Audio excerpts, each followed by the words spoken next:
Our next speaker, code E183, with the title of their speech being, Confident I Didn't Need a Title.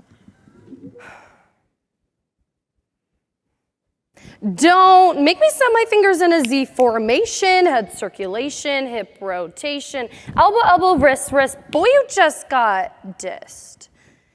Yeah, this is what I told my arch nemesis in elementary school when he came crawling along in the middle of the 4th grade. And everyone told me that he was the king of math and he was unstoppable. Well, obviously, I was the queen of math, so I needed to set the record straight. So I did what any average elementary school student would do to settle a dispute. I challenged him to a math showdown. Now, I wasn't overly preparing or practicing the night before, but confident in my own abilities. However, he extensively prepared, and we could tell by the dark circles around his eyes the next day. And the day was finally here, and I showed him my most advanced math skills. 73 plus 27 was 100, and 22 plus 22 was 44.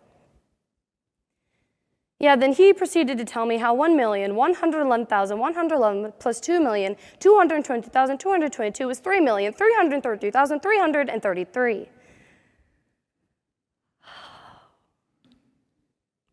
So you could say lost. And as I walked home, head in defeat, I realized that my overconfidence was the only way. I had the guts to challenge a 9-year-old boy to a math competition, but simultaneously also led to my downfall.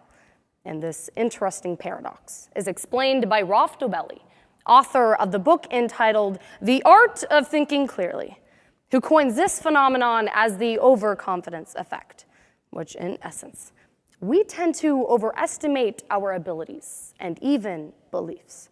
So today, in order to evaluate this phenomenon, we will first look at how overconfidence impacts our time management skills. Second, our political life. And third, and most importantly, see how we can utilize overconfidence to our advantage. Because as you can see from my title, overconfidence definitely has its setbacks. Now, telling me as your average 4th grader to tone down my confidence level is like telling Indians to come on time for nearly everything.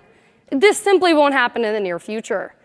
But seriously, when it comes to coming on time or arriving early, many of us struggle. Maybe that's why, according to careerbuilding.com, nearly 30% of all Americans tend to show up to work late each day. Quartz magazine coins this as the planning fallacy because we tend to underestimate the amount of time something takes. Behavioral economics links this to the overconfidence effect because they play hand in hand. For an individual is overconfident about their ability to manage time. I mean, we've all fallen into this trap. Whether if it's our dad, who says he's 5 minutes away from home when he hasn't even left work yet, or us ladies, when we say we're going to be ready in 5 minutes, which in guy terms, that's 50 minutes. And even though my math skills haven't proven to be the best, that's a stretch. Now, talking about saying things that we don't necessarily mean, politics have been an excellent arena for overconfidence. President Trump is well known for, among other things, a great deal of overconfidence. From making Mexico pay for a wall to having a secret plan to defeat ISIS, which is a secret code for not having a plan. Even our own presidential leader has made overconfident statements, but he's not alone.